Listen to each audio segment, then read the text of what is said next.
raincoat and the characters. What's up? I don't look like garbage today. Didn't really plan to record this, but I've been beat Raincoat not too long ago,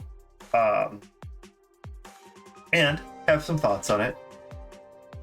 I like the game overall, and obviously I figured one of the things I could do, I don't know if I want to do a full-on review, but I figured talk about its characters. Characters are a big part of the Danganronpa-esque verse. I'm just going to kind of loop it in there. It starts getting it like the Bloodborne Sekiro treatment, where it's just considered the Dark Souls games. Let me rank the characters, just how I feel. Obviously, big spoilers ahead. Just character spoilers, and I'm going to be talking about things like murderers and all that junk. I'm going to leave I'll do like what I did with some games, where I'll just leave the important characters towards the end. Maybe just go chapter by chapter a little bit here. So, how do I want to do this?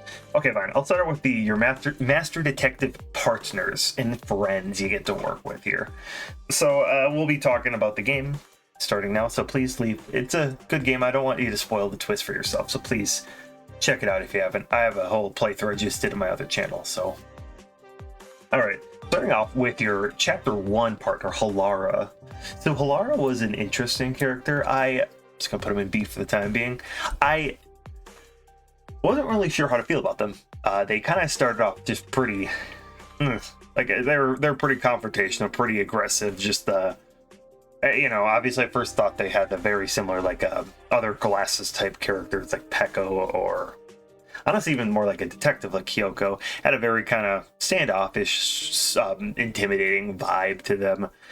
But they actually, then they kind of got a little worse, where there's just like, I only do everything for money. And it just was kind of something that I wasn't really a fan of. But over the course of the chapter, the investigation, I enjoyed them quite a bit. Their character started getting up there a little bit.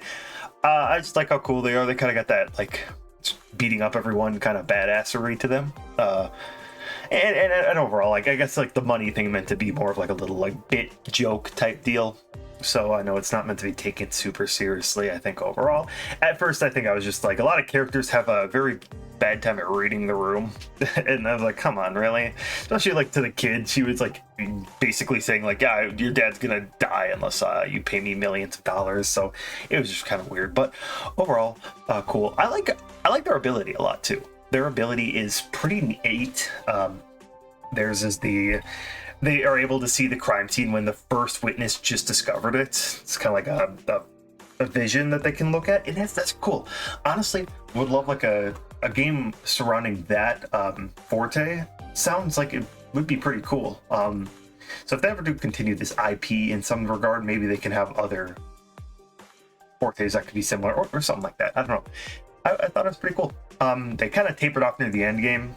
There's less screen time, obviously, being one of the first partners you kind of get. It just feel like it was kind of bound to happen that way, unfortunately, but it is what it is.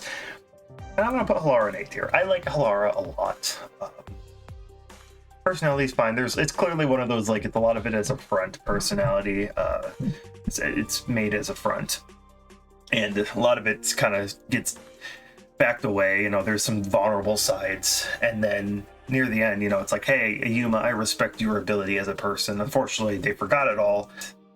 I don't know. It was kind of cool. It's like, okay, cool. A little bit of development there, showing that they do have multiple sides to them, and they're just not just a one-note douchey character. So, up next is Desahiko. I don't know if I really like him a whole lot. He's your classic perv character in these games. He's just always horny, trying to hit on every woman. His forte's, I guess, all right. It's like he changes into other people, and he can basically mimic and look exactly like that person. It was obviously, it helped kind of doing that, since our chapter took place in an all-girls school. But even then, it's just like, really get the horny character for the all-girls school is a great idea. Yeah, so he just kind of was annoying a lot of the time, and I just not the age for that kind of demographic anymore. It's like, oh, comic relief horny character. It's just, yeah, I don't know. It's just kind of one of those things that I wasn't really thinking of, and kind of similar. Like, he doesn't really respect you at first, but just doesn't really seem to change. He's always got like that big old ego about him, and like he's not awful. I guess I didn't end up get out of the game like hating him, but I just overall thought that he was just a kind of an underwhelming partner. Probably my least favorite. Spoilers of all the your detective partners in the game. I'm gonna put him in C tier. I don't think he's awful, but I just, it was fine. Like I was just like could do without like the comments every 5 seconds was just like horny, basically. So that's all it was. And next up is Fubuki. She is your dumb one. That's kind of her shtick here. I like her though too. She came off obviously a little bit nicer than the rest of the people. She's your dumb, rich, airhead kind of person. Her ability is very cool, very helpful. It's one of the most helpful in the game where you turn back time a little bit. And yeah, obviously she's got a lot of funny lines. That's kind of one of her biggest things where she's dumb. So she just says a bunch of stupid things, very ignorant of the world. Kind of like Sanya from Danganronpa 2, except like times 10 with some things. I do like some of the other like character parts of her where, you know, she kind of relies a lot on her ability to the point where if she's not being able to stop things, she feels like she's letting everybody down. And it's kind of a cool way to look at it where, you know, hey, she's not going to be able to reverse everything even if she's turned back time. And there was a few of those near the end of the game too where there was points where the team was in a bad position and they were not doing well. People were about to die, and then you saw that she just tried to reverse time multiple times because like everyone else won't recognize that she reversed time, except she'll be like increasingly more exhausted after each attempt. And it's a cool way to show that she does care about the people. She does try, and it kind of gets to her that, you know, she knows that she's not really that smart and not really that helpful in many regards. So like when her power fails her, it really kind of gets into her. And yeah, it's kind of a cool little character kind of dynamic she's got going on there. But overall, she's fine. Kind of one note as opposed to the rest. You know, she gets mad when people call her like dumb, like when Shinigami constantly calls her a sheltered skank, but like doesn't really do much about it.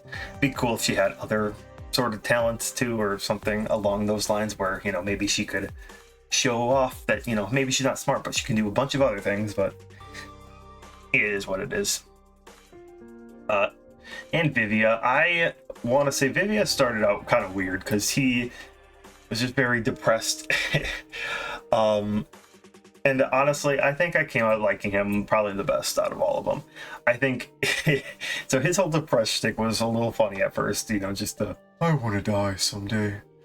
But I really wanted to know what was up with this character.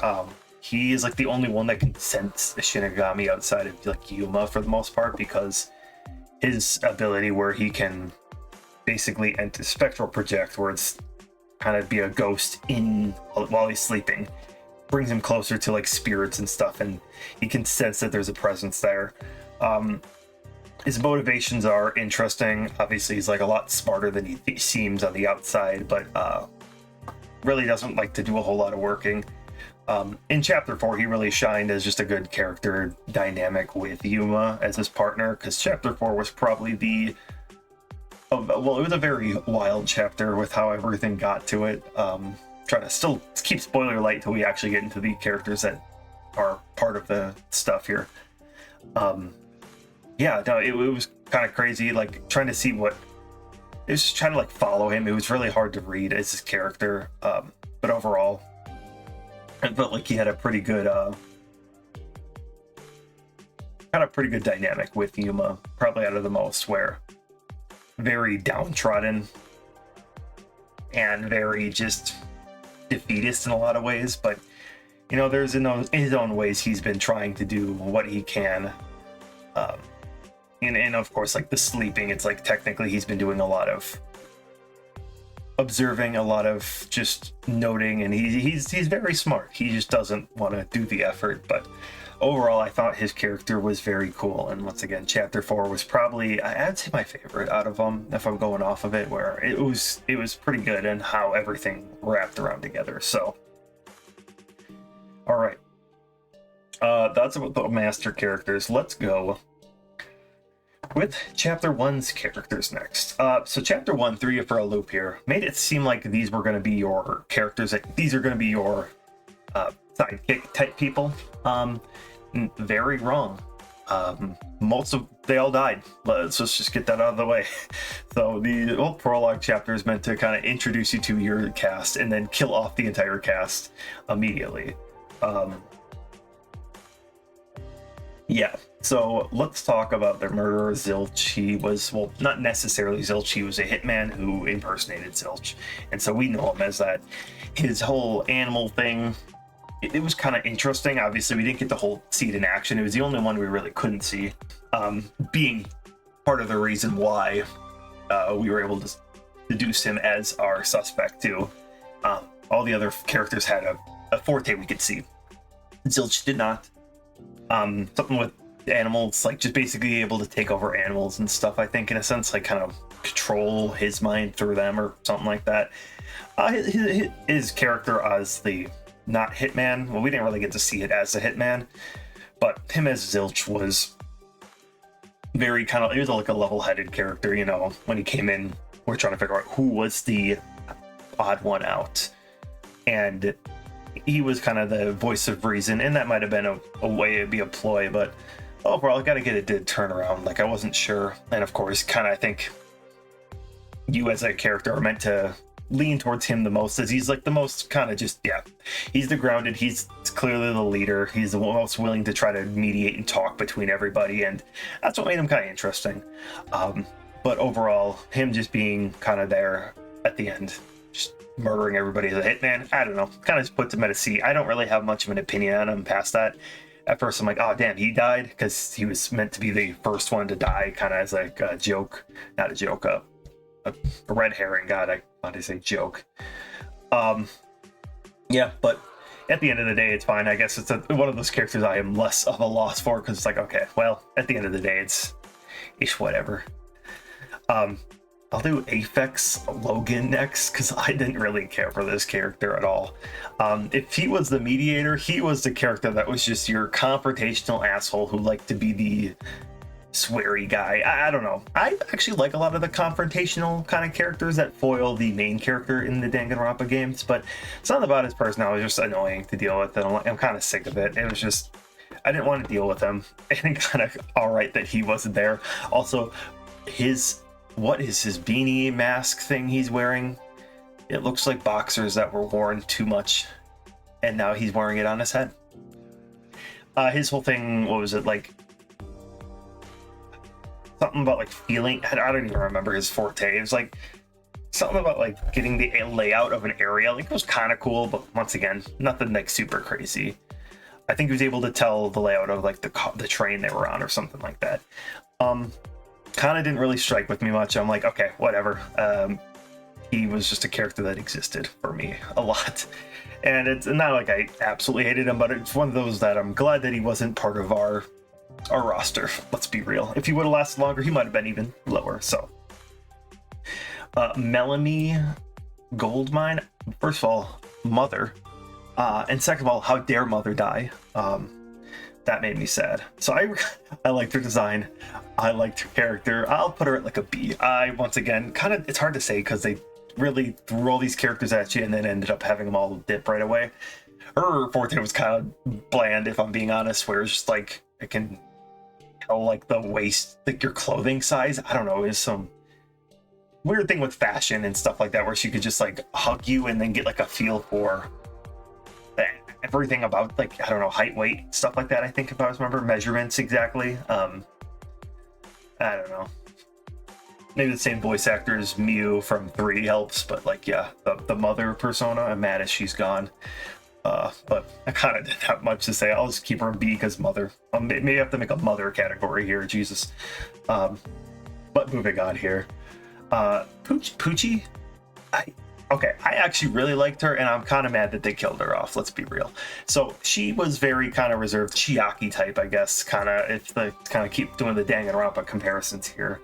Her whole hearing like the heartbeats of people and was able to confirm that was cool.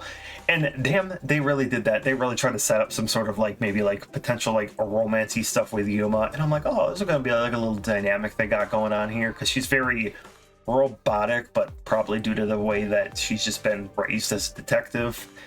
probably being the youngest out of the trained detective group that we had, aside from Yuma. Yeah, but it's just kind of like, I liked that. I'm like, ooh, she's going to be an interesting character to hopefully learn a little bit more about. I really wanted to, and man, she was gone. I think that was the one I'm like, really? Really? Like, oh, that one made me upsetty spaghetti. I'm going to be real. And I really would have loved to see more, so I'm going to keep her an A for that, just because I did. And also there, Zangiresu. I'll keep him a D, I think. I liked his design. I thought it was a little wacky, but it was kind of cool. God, and that's what also made me mad too, because he didn't really have a whole lot to say, and like he was just kind of awkwardly mysterious. His projecting thing was kind of weird, where it's like he could project the memory onto like a cell phone. So we got to see that. It was cool, but like he ended up dying too, and it sucks.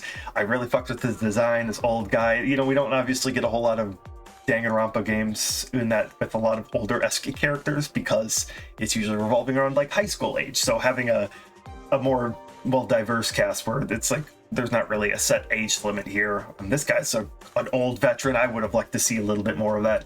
Obviously, with our master detectives we keep now, we don't really have one of those old types with us. So it sucks that I kind of would have loved to see a little bit of that, but it is what it is.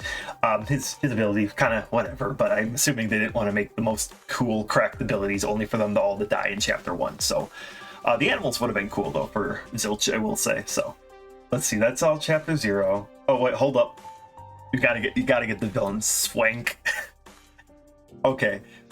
He had absolutely no personality, but I think I want to keep him. Oh god. I want to keep him in B tier simply for the fact that his design is so over the top. It is so fucking hilarious to me. He's got the grill that says money. It's the smoke is a yen, and it also goes to $1. Just the Danganronpa has some weird characters. This game, Raincoat, has a lot of weird character designs. I'm sure you can see it compared to some of the other characters we're used to. This guy might have taken the cake for just absurdity. And I'm kind of sad that we didn't. I was really hoping throughout the entire game that we got to see him return, because nothing happened to him at the end. He's kind of disappeared, and I would have loved to see a little bit more of him. Just his villain type was very big villain money. It was not really anything entertaining, but as design alone and just outrageousness, I would have loved to see a little bit more of him too. And he just kind of dipped after the prologue, so lame. All right, now chapter 1. Let's see. I feel like Boy is just a character I have no opinion on. Doesn't even get a name. All right, this is a pet peeve I had to go with. Some of these characters don't get names. Like they give these really wild names to these characters that barely die, and then this guy gets Boy. He doesn't even get a name. It could have been Mark. Anything. Boy, he's kind of your client for this. His father was the suspected nail man in chapter 1. Doesn't really have much of a personality. He's just like kind of like a little kid that Yuma wants to be like, kind of looks up clearly like a younger brother type, where it's like, I want to help this kid out, and clearly his father's innocent. So yeah, that's really it. It's not really much to him. Not really much to say on him, but it's all right. C, I think I'm gonna have C. I'll explain. Maybe I should have a no opinion category, but C might also be no opinion on. I'll do like a neutral, so it's like I don't hate these characters, but also just I'll probably put characters that I have just zero opinion on, which is fine. So moving on, I don't really want to talk about Boy anymore. The priest. Priest is an odd design, but once again, kind of C, didn't really have much to do. He ended up being the real Nailman killer. His whole thing of just being just to, you know, like he thought he had to take on the Nailman was just kind of very Danganronpa-y for the serial killers, where it's just like, I am acting out of justice. It's just kind of the same. We've seen this before. That's it. The servant, same thing. Yeah, a lot of them didn't really have a whole lot. Big servant dude, I don't know what's with the extraordinarily medieval drip and haircut he's got going on, but have no really opinion on him either. The worshipper, the fake Nailman guy, he was probably one of the more interesting ones out of them. His design was weird, but he kind of was your... He hung out the church, was a Nailman fanatic, and was like basically there at all the crime scenes. He ended up recreating one and was also taken out too, because he was one of the killers in the serial killings too. He ended up doing a fake Nailman setup. which was kind of cool. Seeing a double murder was pretty interesting, I will say. The setup with him, not really saying much on his character, but just more of the story itself. Other than that, why don't they have names? It's really priest, worshiper, and servant, and on top of that, nun. But I'm putting her in motherfucking A tier. And hold up, first of all, mother. This is the peak mother. Now, secondly, obviously being one of the few that survived from the church, she actually stuck around a lot in the side quests, which I did all the side quests, I think I did them all. Well, first off, she's just kind of like, the whole look is wild. The "I'll kill your ass in the name of God" I thought was a little funny. Like, obviously being a nun, but just like, "I'll beat the fucking shit out of you," I thought was hilarious. And not only because she's hot. And honestly, I actually kind of like the design. Like, the design of her character arc. She actually gets one, unlike the other characters, really. The worshiper kind of had one. They had, or the servant, sorry. They both had side quests where they were kind of exploring their lives afterwards, and a lot of these side characters who live from each chapter kind of had that, where it's just kind of see what happens post their role in it, because kind of each chapter swaps out and rotates a set of characters here. So the nun, she was kind of interesting, and she ended up taking the head of church because the priest was the murderer, and she decided to stick with it, and then also have you help hear out her requests of the people. And overall, it's like she's still trying, and you see a caring side, as opposed to her just being clearly like a standoffish, weird person, like, why are you even a nun type of deal. But at the end, you kind of see her like, hey, she's really trying, she's really caring, and it was kind of cool to see her attempt to be a leader when she's clearly thrust in a position that she wasn't prepared for. Once again, wouldn't mind seeing her around a little bit more, but I also didn't mind the time we got. I think as a side character, just showing up and seeing a little bit of a growth there was cool.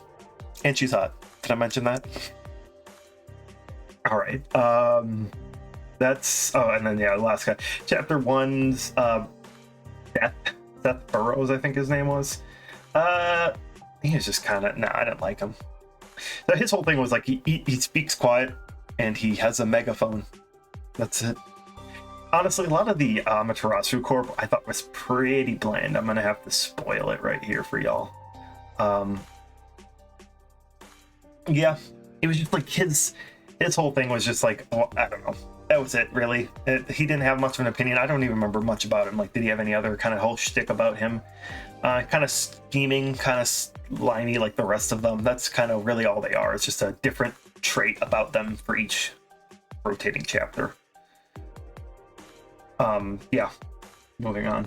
Chapter 2. So chapter 2, we have a lot of high school girls, as I said, with the girl section, the all-girl school, God. Oh god, now I gotta remember all their names. The blonde one was Karen or Karin, technically. Warana was the pigtails. The Kurine, and come on, I'm gonna get this. Haruna. I think that's it. If I'm wrong, whatever. It'll probably be in footage overlaying my talking, anyways. Okay, so Karin is the preppy chick. Kind of preppy chick who ended up killing one of the other classmates that was like friends with Harumi and a few other characters. She kind of just didn't really have much, but she was the first to die, so you didn't get to see a whole lot from her. Haruna, Varna, Varna, and Kurine. They all kind of didn't really have much personality. It's just like, this was, Warna was clearly like the extraordinarily aggressive type. She was like the class president, I'm friends with everybody type, and this was just like a silent, everyone kind of thought she was weird type. But they were all friends, they all were the murderer. I didn't necessarily, kind of similar with the worshiper priest type deal. They're, yeah, their whole little shtick they had kind of going on, it was just like, you know what, they're mad that their friend got killed. They hatched a plan to kill Karin, and that was it. And their friendship has been destroyed. That was kind of it. Yeah, that was kind of, that's all I really had there. So it's just really not a whole lot with them, but it's kind of hard when you only have these characters around for a little bit of a chapter. Yeah, that was it.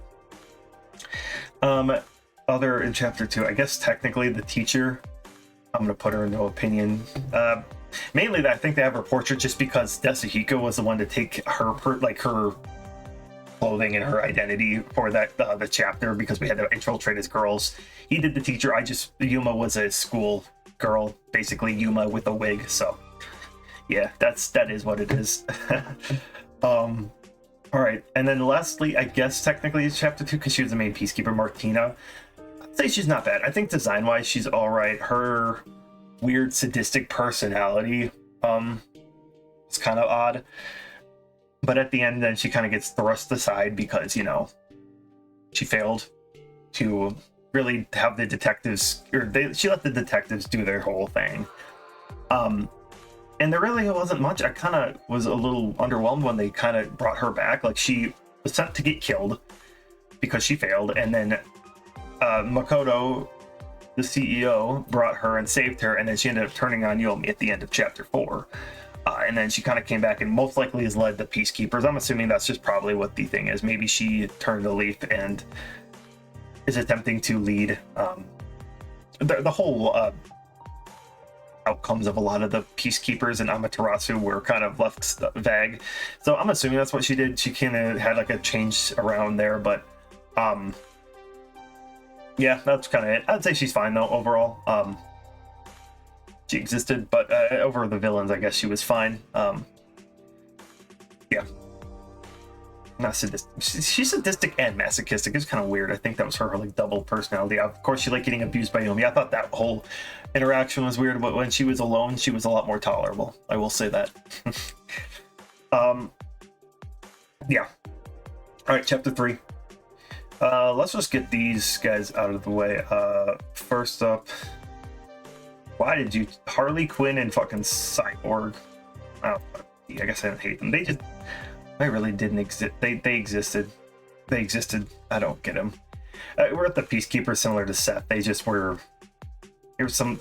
I don't know. I actually remember their name, Guillermo and Cyborg. It's Cyborg mixed with Bane, and then there's this whole archetype too of this crazy-haired character who loves to be crazy. I don't know. Crazy-haired character, crazy personality. I just didn't. It was whatever. Like, we didn't have a whole lot of Peacekeeper time with them, and honestly, I thought we weren't going to get any other side characters since they introduced. They kind of were making Yomi already kind of the head there, but I guess he had his role in chapter 4 mainly. So whatever. That's the chapter 3 dudes. I didn't really give a right taste about him. Moving on to Shachi. Shachi I liked a lot. He was cool. He was the leader of the resistance. He had a very good, everyone loved him type of personality trait. And I thought that was Neato Burrito. He, getting killed by his own team because he wanted to try to do a peaceful way to bring the resistance to take over Amaterasu, and I liked it. It was already cool. He didn't really have a whole lot of insane stuff, but even had like a gun, but never wanted to use it. It was just very peaceful, very nice guy. He would have loved them. It's kind of really filling in that gentle giant archetype that this series also really loves to do as well. But it's cool. He obviously looks very intimidating. He had a huge build onto him. But he kind of got to learn over the chapter why everyone respected him, as he was just genuinely a good guy, and he wanted to have what's best for everybody. So it sucks that he had to go. It sucks that he kind of lost it, and a little bit of following up with that with another one of the characters we'll get into in a second here. But yeah. Let's go into the one I probably have the least to say about Margala, the old dude. That's it, no opinion on him. He's just the old guy who runs a pawn shop on the side, I guess. That was really his thing. Honestly, he had probably the least amount to deal with. Yeah. Servan, the tech dude of the resistance, it was all right. You kind of you got to deal with him a lot simply for the fact that he was helping you place out the cameras, which ended up being bombs. He was forced alongside the actual culprit here to kind of do that, but then he actually does get an ending that's not terrible. He ends up escaping the peacekeepers through some confusion and ends up getting hidden there, and he ends up just kind of hiding out and hoping everything blows over. But obviously, he was kind of complicit in terroristic activities. But you know, it was there that like, he could tell he had a lot of respect for Shachi, and he was kind of forced to do this and against his will, and didn't want him to die. He like saved him from drowning, or not saved him from drowning. He almost drowned, and I don't know. He was a very timid guy overall, but like you could tell, it's just like, hey, I have no really place to call home, but Shachi gave me one, so it was cool. I didn't hate him. I think he was all right. All right, then the Cardi, I'll put him here. So he's the murderer for Shachi. He had this whole thing. He was a swimmer. That was it. He was one that was probably most openly against Shachi personally, which I guess should have been the biggest red flag there. He didn't want to go down a violent, or I guess, yeah. He wanted to do things a little more violently and oppose Shachi's peacefulness regime. More so than some of the other characters, and ended up killing him over that, which I thought was a little weird. But yeah, the whole kind of the thing was wild. And then, well, then I guess it wasn't just killing him. He also wanted to just make out with money, so he ended up kind of being a piece of shit all around. Not even just because like disagreement, it could have been some like noble thing where it's like, I disagree, but I think my way is going to be so much better with leading the resistance into a brighter future. No, he just wanted to try to escape with that. I almost forgot about that little plot point. He tried to rob a bank and flood it and stuff. So yeah, no, kind of a piece of shit. I almost want to put him in F tier. Like he's just a shitbag. Yeah, fine. Put you down here. You can also sit with you two. Honestly, why did you two exist? There were the short screen time. 3 might have been one of my least favorite chapters, if I'm being honest, but I thought everything was just kind of, that's really my whole reaction to it all was, And then Iruka, I'll put her in B2. So at first I didn't really care for her a lot. She was just like weird, creepy, I like guns and killing people. And what sets her apart was like a Cardi, besides obviously not being a murderer for Shachi, was like she did look up to him and respected him a lot. So obviously she wanted to do things a lot more violently in helping and taking down Amaterasu, but she still respected Shachi's wishes in the end. She got him a gun, hand designed it for him out of pure respect because he's left-handed. Like it's like this whole like revolver that was designed specifically for him.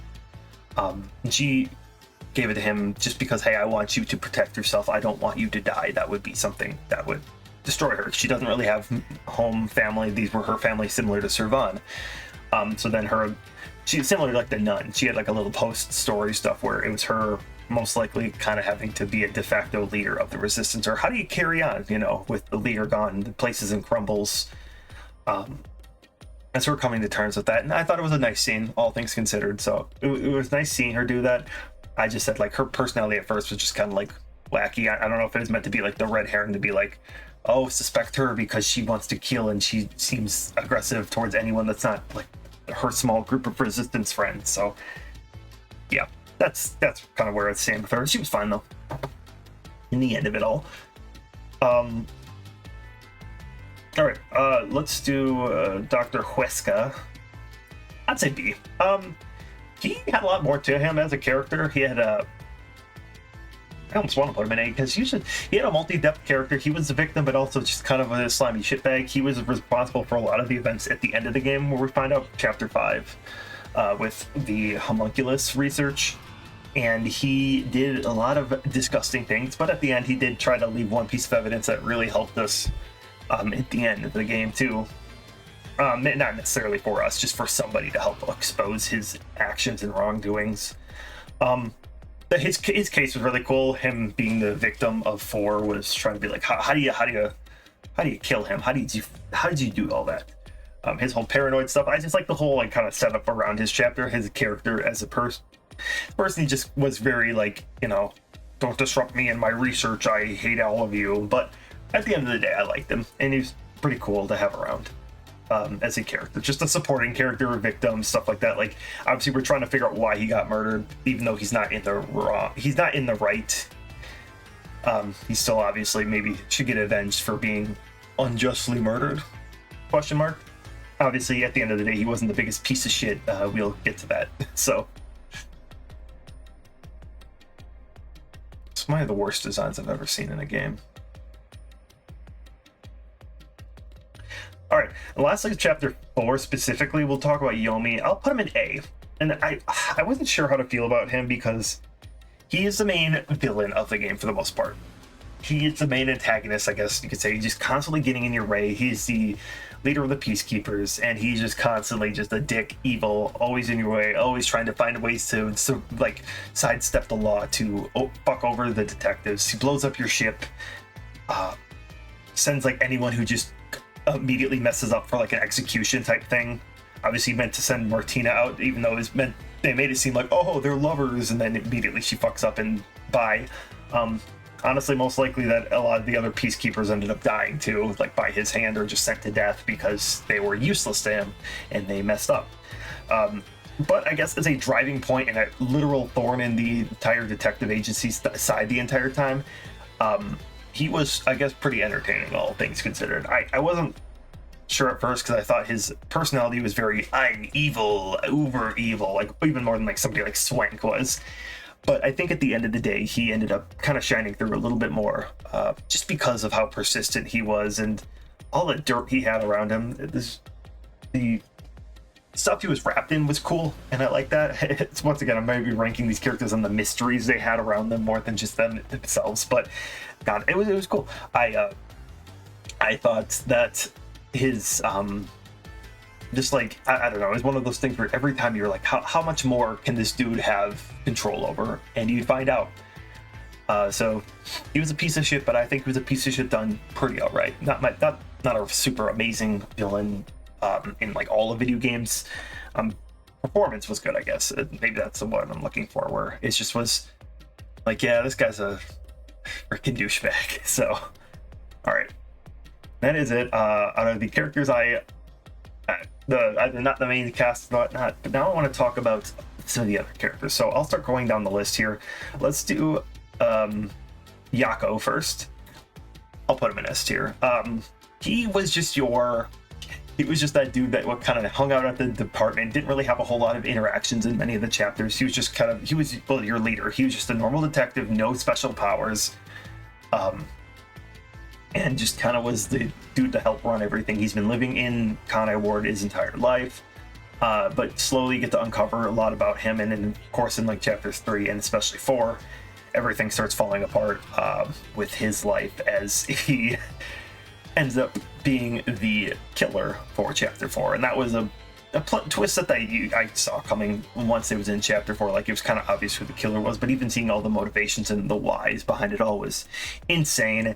Him obviously kind of getting strung along by Makoto and Yomi a lot. It was kind of like a double sort of up, but basically, you know, he'll have to kill Huesca, and then that will get him out of the way, and then he'll end up dying too. But even then, hiring an assassin to kill him too was just crazy. It was a wild plot twist, and all doing it just because, well, he didn't want to do it because his wife got killed.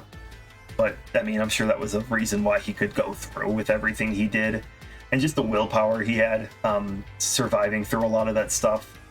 His last moments were literally dying as he was getting slowly killed by this poison. The realization that he probably died multiple times with Fubuki's time traveling, with the super secret electric shock room that they had to go through. All that stuff is really cool, and it kind of really made me like him a lot as a character. Chapter 4 characters were pretty good, as you can see with Vivi up there too. I had to see what he meant with the rest of the team too, and like the lasting impact he had. He kind of seemed like an aloof goof, not really doing a whole lot, not really amounting to a whole lot besides just having a place where they can hang out and having to deal with all these weird psychotic detectives. But at the end of the day, everyone really saw him as just a person they cared for a lot. And yeah, even at the end, I like the ending cutscene, one of the ending cutscenes where all the detectives kind of say their farewell, and they all kind of like give their regards to Chief Yako as well. And I thought that was really nice. It was a good send off for him, as somebody who definitely was like one of these characters. Like, damn, he didn't deserve anything he went through. Just being a dude that was stuck in the worst possible position he had to be in, just because his wife was a scientist who was a whistleblower, got killed for trying to do the right thing, and his life has been hell ever since and basically empty, which it sucks, and it gives him more of a personality than just the haha, I'm a goofy guy. Yeah, no, it was definitely one of the top characters I liked at the end, and I'm once again sad that he had to go for all that. So in the end, we didn't have to reap his soul in a sense because he was already most likely dead from the poison. So I guess there's a silver lining. I don't know. All right. I don't know how to rank the rest of these. I'll do Kurumi first. I'll put Kurumi at an A tier. I think she was fine. Sometimes she felt she was maybe a little forced more than anything, just being the side interest for Yuma. That wasn't Shinigami. She first showed up and I didn't know really what to think because I thought she was just going to be a one-time character, but she kept showing back up and having a lot more to do, and of course was with you like the entirety of chapter 5. But it was kind of interesting to see her. She was an informant. That's kind of her role, was where she's like, hey, I know everything. My grandpa was an informant for the city. I'm taking on his role. And she stuck around with him as like your helper type. Very similar to like a Maya from Ace Attorney in that sense, where wasn't necessarily doing a whole lot. I mean, Maya had like spiritual and channeling powers, mind you, but was just there as like somebody to bounce ideas off of and stuff like that too. So I enjoyed her. I think her character was fine. And I just overall liked it. At the end of the game too, you get to see her as one of the people living a pretty fucked up life now, but with some positivity in how everything was going to go out. She left off on a quest to try to find Yuma, and despite everything she probably has to process, still trying to find some positivity and hope. And yeah, the whole chapter 5 twist, I will try not to reveal as much with some of this stuff, but I will come up with some of the characters very soon here. But at the end of it, I guess I'm glad that she's okay to a degree, and hopefully doing better in the game world, I guess. So don't know if there'll ever be a sequel, but I could see her being an important character, and if they ever tried to do that, I have no idea what they would do though. So all right, next up, I will just start doing these three all come in one because all have to do with Yuma a little bit. So first off, Makoto. It's shown up at the end of the game that Makoto is Yuma. He's the homunculus of Yuma. There's your spoilers.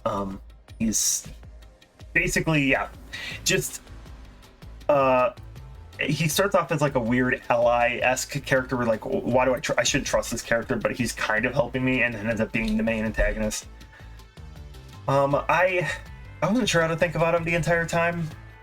I think I've kind of put him, I want to say like B or an A tier, just because design-wise, just whatever. Hair was meant to throw off. I had a different theory with him going into the game, but being a copy of Yuma, who ended up being the best detective in the world, and then having this whole plot where he meant to go try to solve this case and ended up becoming the leader of Amaterasu after a bunch of shady deals. Like, he created the rain. He is the one who stopped the rampaging of homunculi, but everyone was already dead by that point.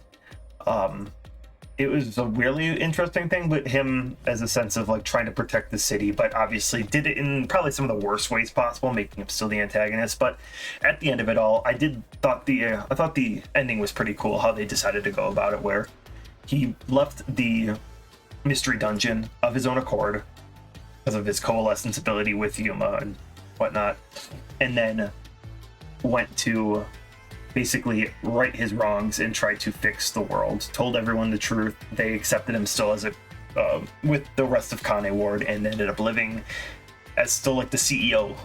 So I thought that was interesting. We didn't really get to see much after it, but I like the fact that he chose, and he could have done bad things, but ended up righting everything at the end of it all. So that was pretty cool.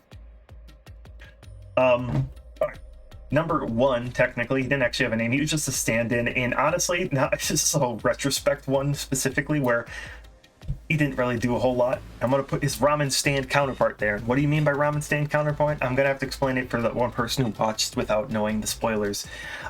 So, Yuma is the Master Number 1 detective. He had a stand-in, which was... Oops, sorry, I didn't need to put you in F tier, Yuma. Stand-in, number 1 was the guy that you were supposed to think is number 1. Thinks he dies because he gets blown up. But he was your stand-in dude. Yuma's been number one, but he lost his memories when making the pact with Shinigami. And the ramen stand is the actual Yuma Coco head that took over, and he just became a ramen stand owner. I have no opinion on him. Actually, I'm just going to put no opinion. I don't know why I put him in D. That's kind of rude. I was wondering why they had a portrait for him. I don't know. And then, of course, that's like the whole thing where it's like, you're actually fucking kidding me that they took the keys, the one that they real Yuma Coco head. It was really weird. But these guys just being, in a sense, a way to tie in Yuma as a character, I guess. They didn't really have a whole lot otherwise. I mean, like, number one, it's a persona was just like, I am the best detective. And then Ramen Stand Dude was literally, I'm Ramen Stand Dude. I like making ramen. That was it. Yeah. Alright. Now the last two, Yuma and Shinigami. I will put... Shinigami, I think I'll put in B tier. And why I'm going to put her in B tier is I actually saw this one because I was curious about her as a character. So actually, this is one of the characters I looked up a general consensus on, and honestly, a lot of people found her very annoying too. And I did as well. The first couple chapters, the prologue chapter, I despised her. I thought it was like she was just insufferable. Like, obviously being like a weird mix of like the mascot character and also the sidekick-esque character. You know, she fills a role like Monokuma or even Junko to a degree, but also tries to be like your supporting female lead. It was a weird kind of mix where she's just constantly making fun of you at the same time as hindering you, but also in a sense being the one that's helping you do all this stuff. I will say, of course, like the last two chapters where you got to see her finally, you know, actually see a character decide a little bit more than just her very, what's the word, like kind of nonchalant personality where nothing she seems to take serious. And so I would say she was saved in the second half where I didn't hate her as a character. It sucks that, like, obviously a lot of the stuff and she ended up losing. They kind of just end up going back and most likely everyone forgetting about her in a sense too. But at the same time, I just think like having her not able to read the room like a lot of certain characters in this game, but like she was the prime example of that where it's just like, come on, like I get it. Like Monokuma made sense in a sense where it's like, all right, he was mocking the students who died in Danganronpa, but at the same time he was the headmaster, the one trapping you in here, and the main antagonist, so you're supposed to hate him. I was really conflicted because like, are we supposed to hate her because she's supposed to be your sidekick and the person helping you out? So it was a weird way to mix that all together. So I don't know why they have two portraits of her. I don't know if somebody wanted to rank her higher because she's hot. Yeah, she's hot. Yeah, her design is huge tits. Go figure. But I mean, their personality is the same in both ones, really. It's just, yeah. And so I will say, I came out like not hating her. As I said, it's just wish she was handled a little bit more better overall. So, and then I'll put Yuma in A tier. I don't think he was my favorite protagonist. He was very Makoto-y, but I honestly kind of just, I don't know. He was very, he felt like very cowardice of sometimes with it's like a character, and I didn't really always mesh with that a whole lot.